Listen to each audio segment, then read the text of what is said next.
Assalamualaikum warahmatullahi wabarakatuh. Selamat siang, salam sejahtera untuk kita semua.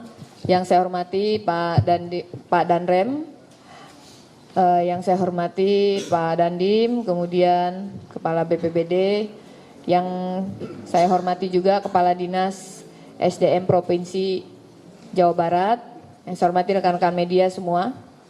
Pada hari ini, siang ini kami akan menyampaikan progres ya, pengungkapan atau penegakan hukum terkait dengan longsor galian C yang ada di Gunung Kuda, Desa Cipanas, Kecamatan Duku Puntang, Kabupaten Cirebon ya.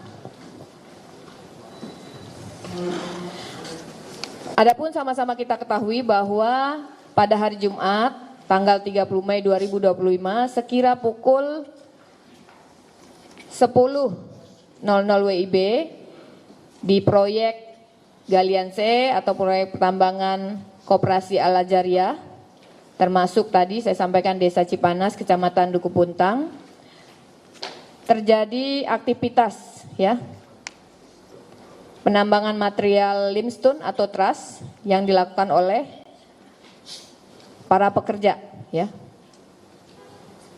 Yang kemudian terjadi longsor sehingga menimbulkan adanya korban jiwa dan kerugian material berupa alat berat dan truk. Dari hasil penyidikan, serangkaian proses penyelidikan dan penyidikan serta gelar perkara yang kami lakukan, kami sudah melakukan pemeriksaan terhadap 8 orang, ya, 8 orang saksi. Kemudian dari serangkaian penyidikan itu, kami menetapkan 2 orang tersangka. 2 orang tersangka dengan inisial AK, yang merupakan Ketua Koperasi Al-Ajariyah, selaku pemilik tambang, yang beralamat di Desa Bobos, Kecamatan Duku Puntang, Kabupaten Cirebon. Kemudian tersangka yang kedua yaitu inisial AR, yang merupakan Kepala Teknik Tambang atau pengawas ya, yang beralamat di Desa Girinata, Kecamatan Duku Puntang, Kabupaten Cirebon. Adapun barang bukti yang berhasil kami sita, ya, yaitu 1 kendaraan Isuzu dump truck Nopol S9044HG, kemudian 1 unit kendaraan Mitsubishi dump truck warna hitam Nopol S9665HD, kemudian 1 unit kendaraan Hino dump truck warna hijau kombinasi Nopol S9858HD, kemudian 1 ekskavator Dawson PC200 warna oranye, kemudian 3 ekskavator PC200 warna kuning, 1 bendel surat keputusan Kepala Dinas Penanaman Modal dan Pelayanan Terpadu 1 Pintu Pemerintah Daerah Provinsi Jawa Barat. Kemudian nomor 540-64-29.1.70.0 DPMP TSP 2020 tentang izin usaha pertambangan koperasi produksi Koperasi Al-Ajariyah yang ditetapkan tanggal 5 November 2020. Kemudian 2 lembar surat larangan pelaksanaan kegiatan usaha pertambangan tanpa persetujuan RKAB. Nomor 3 garing ES.05.02 garing CD garing .7 Romawi dari kantor cabang dinas SDM wilayah 7 Cirebon tertanggal 6 Januari 2025. Kemudian 2 lembar surat peringatan dari kantor cabang dinas SDM 7 Cirebon nomor 228 garing ES.05.02 garing CD.7 Romawi tanggal 19 Maret 2025. Kemudian 1 lembar surat persetujuan pejabat sementara Kepala Teknik Tambang dari Direktorat Jenderal Mineral dan Batu Bara tertanggal 20 November 2021. Kemudian 1 lembar surat hasil uji kompetensi pengawas operasional pertambangan mineral dan batu bara tertanggal 21 Oktober 2021, 4 lembar surat keputusan LSP Energi Mandiri nomor 344 garing SK garing LSP strip PM garing 03 garing 10 garing 2021 tentang skema sertifikasi pengawas operasional pertama, pengawas operasional madya, dan pengawas operasional utama di TUK sewaktu PT Solusi Inspirasi Mandiri dari Lembaga Sertifikasi Profesi Energi Mandiri tanggal 18 Oktober 2021. Adapun modus operandi, ya, tersangka AK mengetahui adanya surat larangan pelaksanaan kegiatan usaha pertambangan tanpa persetujuan RKAB yang ditujukan kepada pemegang IUP dan mengetahui adanya surat larangan dari kantor cabang Dinas SDM 7 Cirebon untuk pelaksanaan kegiatan usaha pertambangan tanpa persetujuan RKAB tanggal 8 Januari 2025. Kemudian muncul kembali surat peringatan yang ditujukan kepada pemegang IUP Ketua Koperasi Al-Ajariyah pada tanggal 19 Maret 2025 berupa peringatan kepada pemegang IUP untuk menghentikan kegiatan usaha pertambangan tahap operasi produksi sampai dengan batas waktu yang tidak ditentukan. Tetapi yang bersangkutan tidak mengindahkannya, ya. Kemudian tersangka AR mengetahui adanya surat larangan pelaksanaan kegiatan usaha pertambangan tanpa persetujuan RKAB yang ditujukan kepada pemegang IUP dan mengetahui surat peringatan dari kantor cabang Dinas SDM 7 Cirebon untuk menghentikan kegiatan usaha pertambangan secara khusus pada lokasi TKP. Kemudian tersangka AK tetap melaksanakan kegiatan pertambangan dan memerintahkan tersangka AR untuk menjalankan operasional kegiatan pertambangan. Tersangka AR sesuai dengan arahan tersangka AK tetap melaksanakan kegiatan operasional pertambangan dengan tidak mengindahkan keselamatan dan kesehatan kerja atau K3. Akibat dari pelaksanaan kegiatan pertambangan tersebut menyebabkan terjadinya longsor sehingga menimbulkan korban jiwa, ya. Yang sampai saat ini sudah ditemukan 19 orang. Terhadap para tersangka dikenakan kami sangkakan pasal 98 ayat 1 dan ayat 3 Undang-Undang Nomor 32 Tahun 2009 tentang perlindungan dan pengelolaan lingkungan hidup.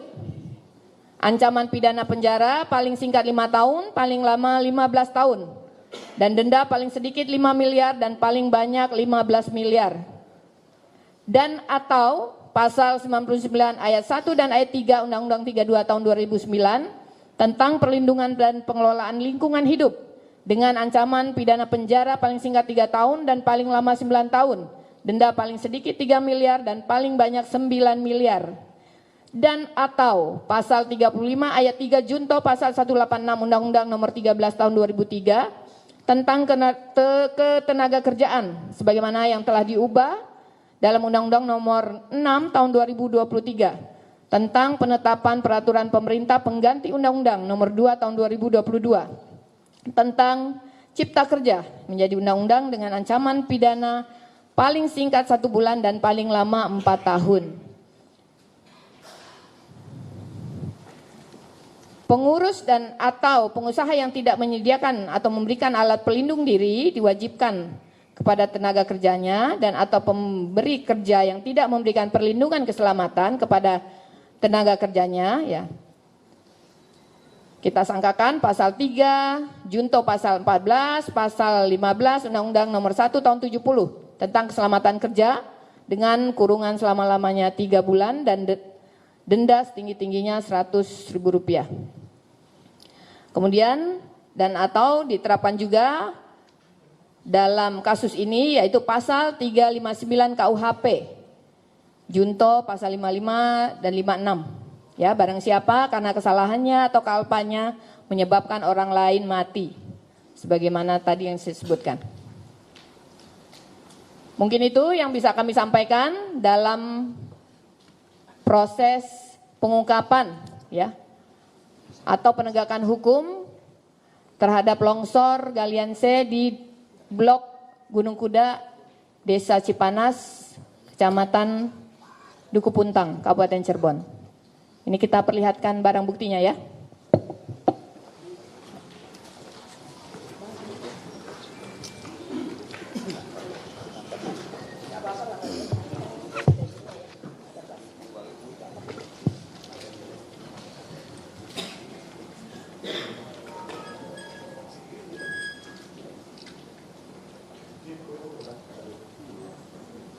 ada gambarnya. Ya, ya. Ini balik. Ini dokumennya. Ya.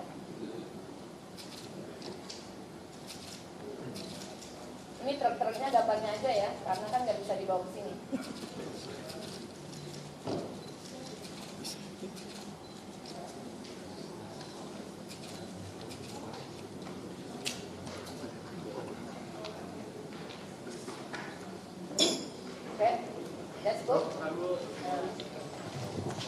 Baik, sekarang kita akan mendengarkan penyampaian dari Pak Danrem terkait dengan penanganan longsor di Gunung Kuda, ya. Silakan Pak Danrem.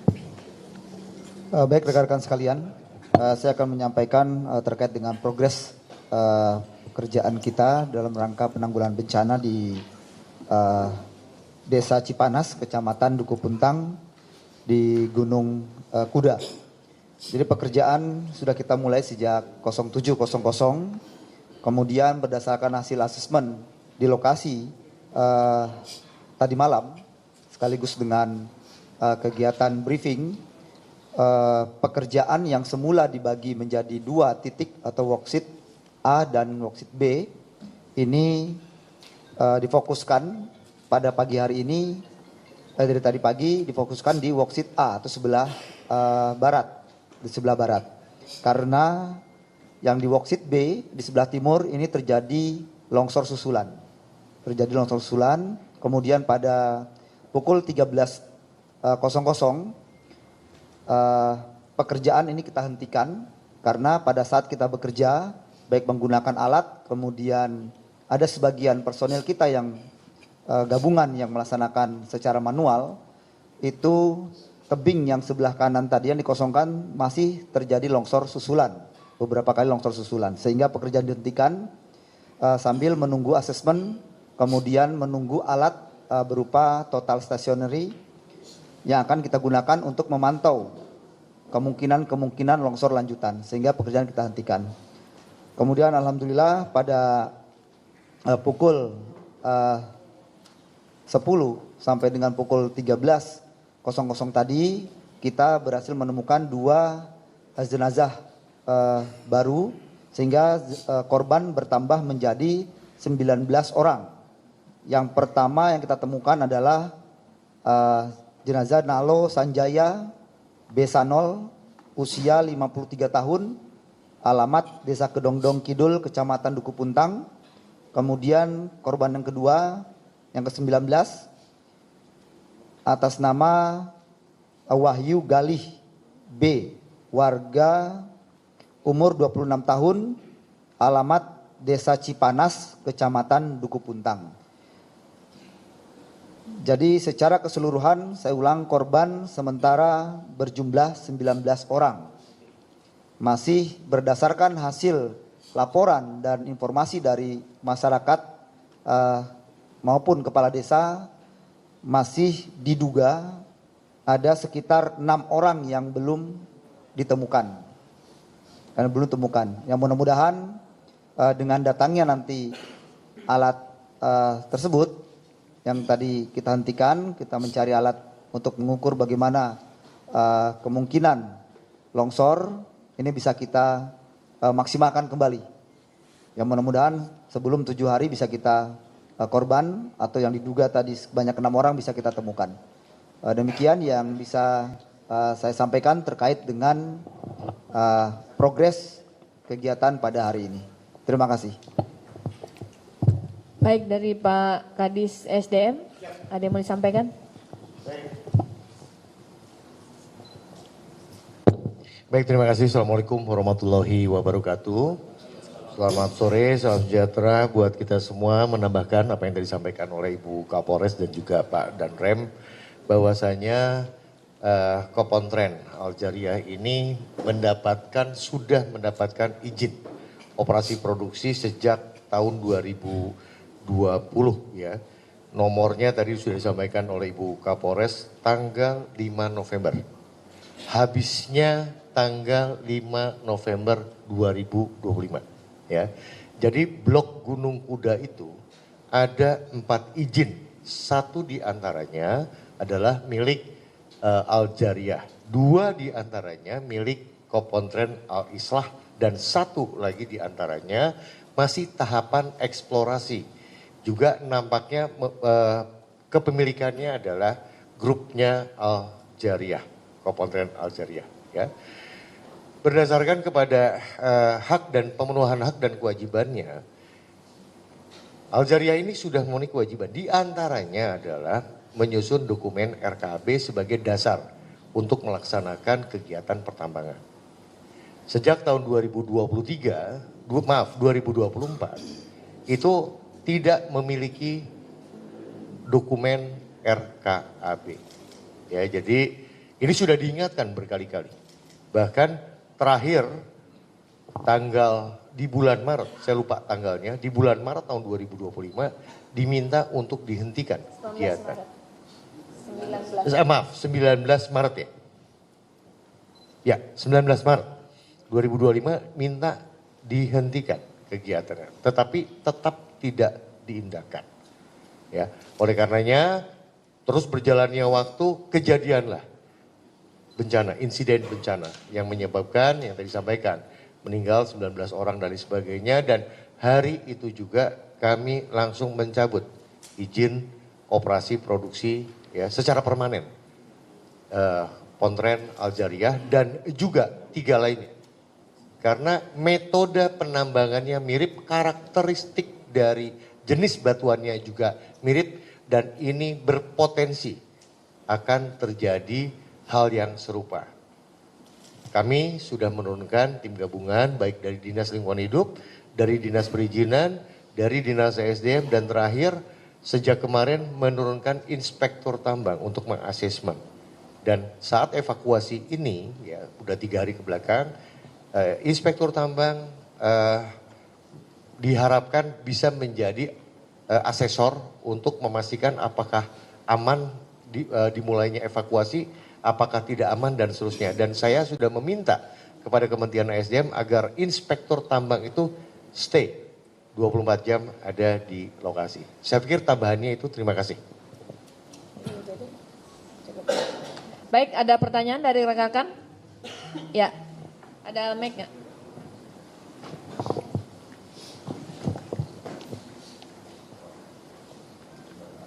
Assalamualaikum, saya Rofahan dari metrotvnews.com. Izin bertanya, kemarin Kang Deddy kan mempertanyakan terkait izin yang Kopontren Al-Azhariyah ini. Apakah sudah ditelusuri benar ada pesantrennya atau ini hanya mengaku sebagai koperasi pondok pesantren untuk mendapatkan izin? Ya ini koperasi Mas ya. Koperasi. Iya, ya maksudnya ada kan koperasi pondok pesantren berarti milik pesantren. Nah ini apakah benar ada pesantrennya tidak? Kan tadi. Ya ini yang tadi kita tersangkakan adalah ketua koperasinya. Nanti kita dalami ya. Yang tadi disampaikan. Baik, ya, Bu. Pak Faisal. Ini dulu ya. Siapa yang duluan?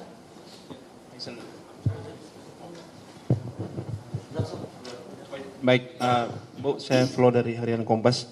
Selama 24 jam pemeriksaan kedua tersangka ini, apakah keduanya memiliki background di dunia pertambangan, dan mereka, apakah pengakuannya mereka, penghasilan mereka dalam sebulan itu bisa mencapai berapa miliar atau berapa, sehingga mereka bisa mengabaikan keselamatan karena ini keuntungannya, profitnya besar. Terima kasih, Bu. Ya.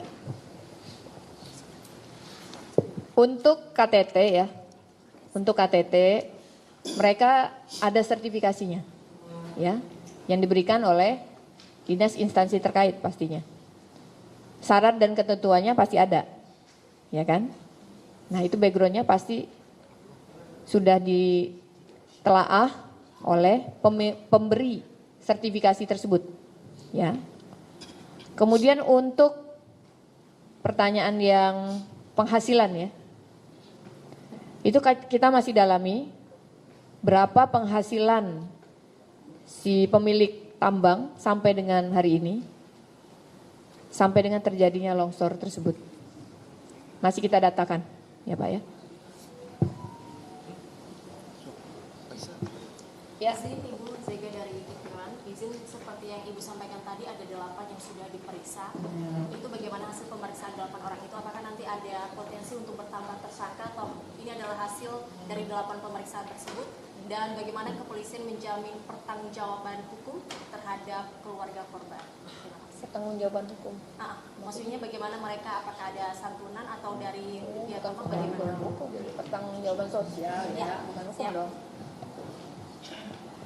Ya, terhadap saksi-saksi yang kami lakukan pemeriksaan ya, sementara ini yang kita mintai pertanggungjawaban 2 orang ya, pemilik tambang dan KTT.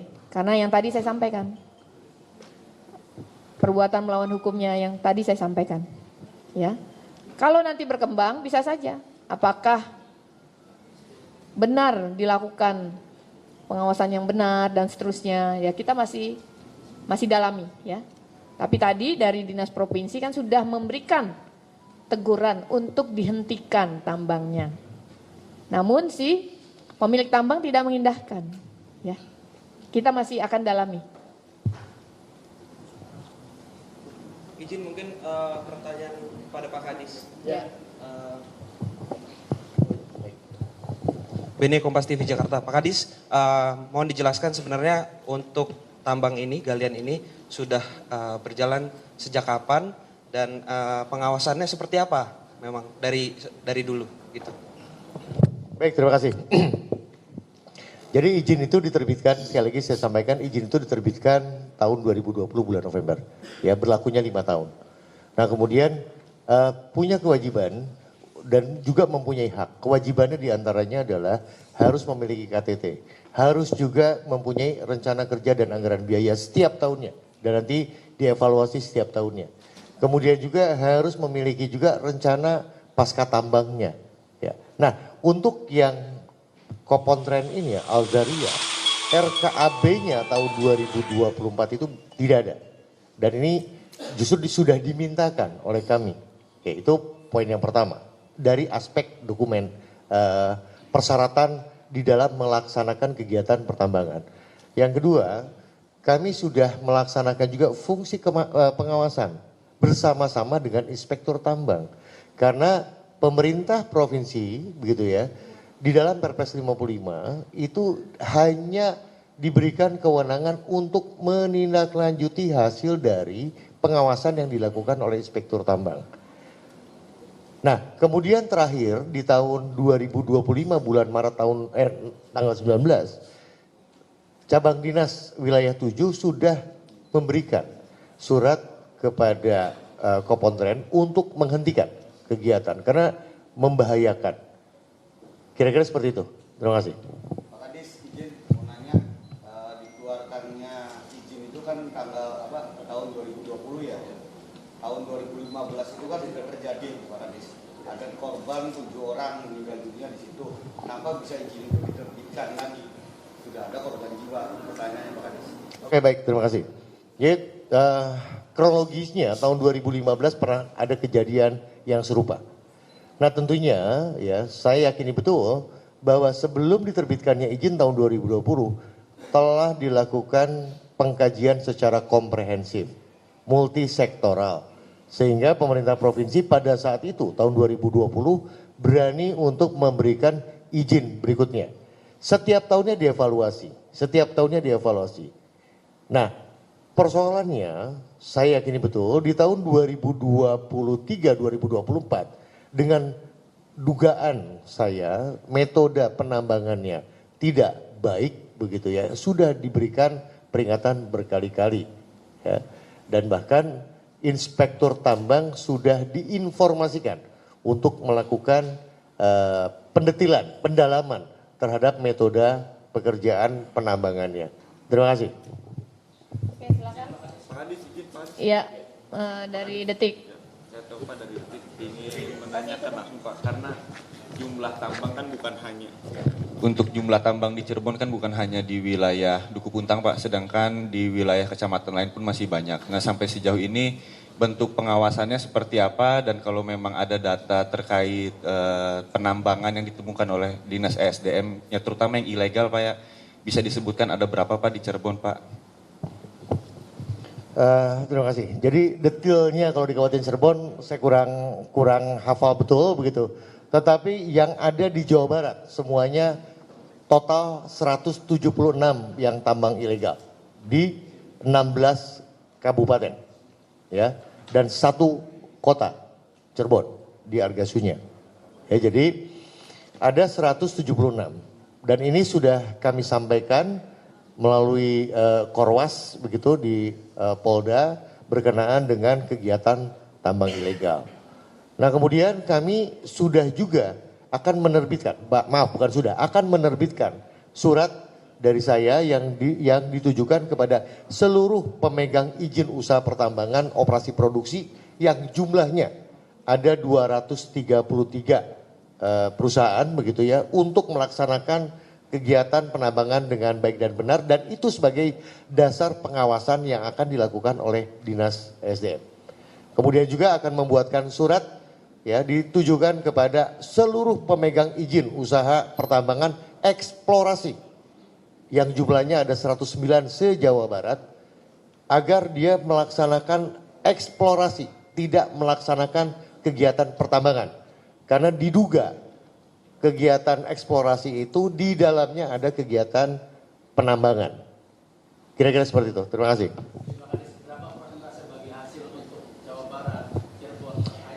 Ya, tidak ada sama sekali. Jadi pajaknya itu murni semuanya ada di kabupaten.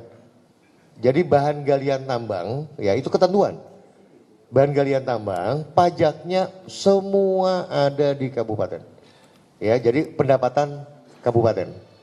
Kira-kira begitu ya. Jadi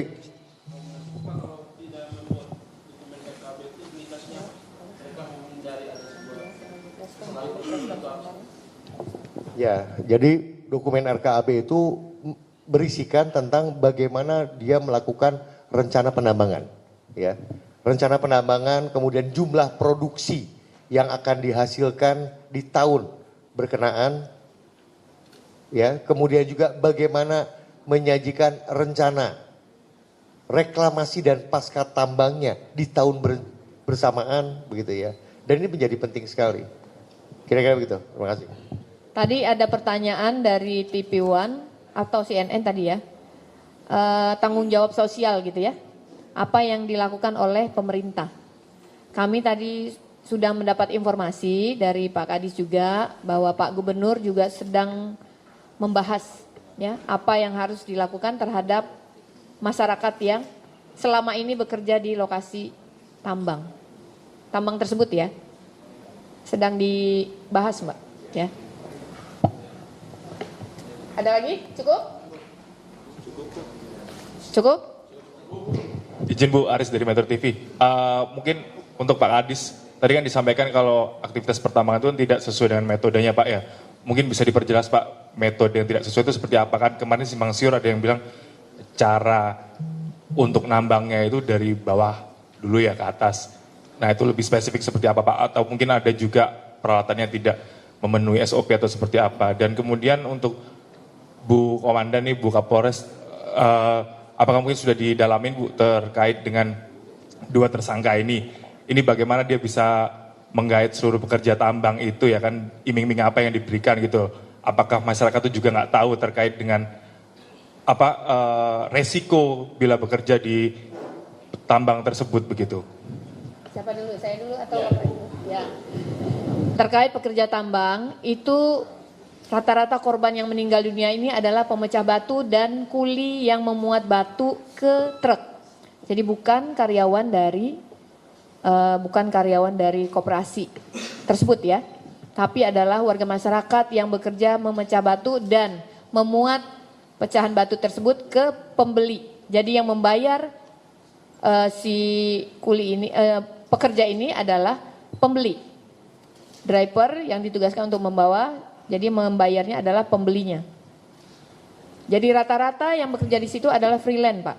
Warga masyarakat yang memanfaatkan kondisi tersebut untuk mencari nafkah, ya. Baik, jadi di dalam dokumen RKAB itu ada yang namanya rencana tambang. Kalau menurut saya, ya, karena itu domainnya adalah inspektur tambang, itu metodenya harusnya terasering dengan karakteristik batuan. Sehingga apa yang dikerjakan di lapangan kemarin itu menurut saya menyalahi metode prosedur penambangan. Ya, tapi ini sedang didalami oleh inspektur tambang. Kira-kira begitu. Terima kasih. Tadi Bu Kapolres bilang kalau mayoritas ini bukan karyawan dari tambang begitu ya. Ini Yang kuli karyawannya pemecah batu. hanya 5. 5 ya. Ya. Nah, lantas bagaimana pertanggungjawaban perusahaan terhadap masyarakat itu? Karena kan seharusnya perusahaan ini juga harus bertanggung jawab gitu. Sejauh ini seperti apa? Ya, nanti kita bahas, kita akan kaji ya seperti apa. Apakah dibebankan kepada pemerintah daerah atau kepada si pengusaha ini. Ya.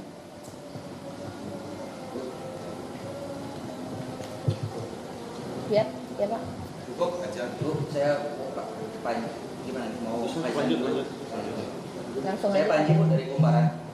Ini mau nanya lagi penegasan aja. Memang itu pertama, apakah memang benar ada itu koperasinya itu, ponpesnya itu. Terus kedua yang masalah koperasi itu, apakah surat izinnya itu tentang koperasinya sudah sesuai seperti itu?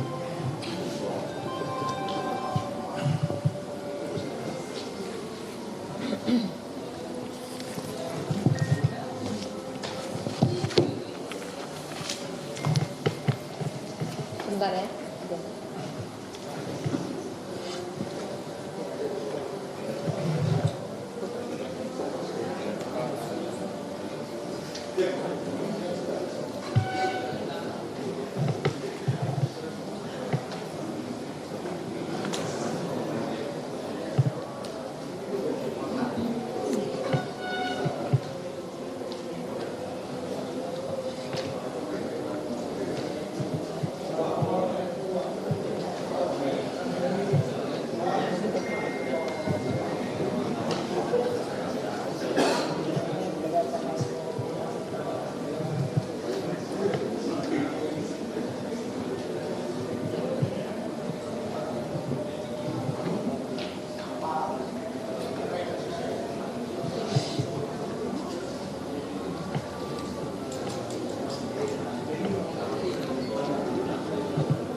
Bisa dilanjutkan? Ya, suaranya dulu, suaranya tolong rekan-rekan. Ya, pertanyaan yang terakhir ya. Apakah benar ada korelasi hubungan gitu ya? Ya, berdasarkan dokumen, jadi perizinan itu diberikan kepada koperasi Al-Azhariyah. Si pelaku tersangka ini adalah pembina. Nah, kami masih mendalami seperti apa kaitannya, apakah ada hubungan keuangan dan lain-lain, masih kita dalami ya. Atau hanya dicatut namanya dan lain-lain. Tapi perizinan yang diberikan kepada pengelola tambang ini, kepada tersangka ini ditujukan kepada koperasi ya, koperasi Al-Azhariyah tersebut. Permainan perizinannya nggak ada Ibu ya? Permainan di perizinannya aman ya Bu ya? Pastikan. Ada Gimana? permainan di perizinannya pada saat 2020 itu. Permainan apa Pak? Artinya tidak ada. Oh, masih kita dalami apakah ada permainan dan lain-lain. Kita akan dalami ya.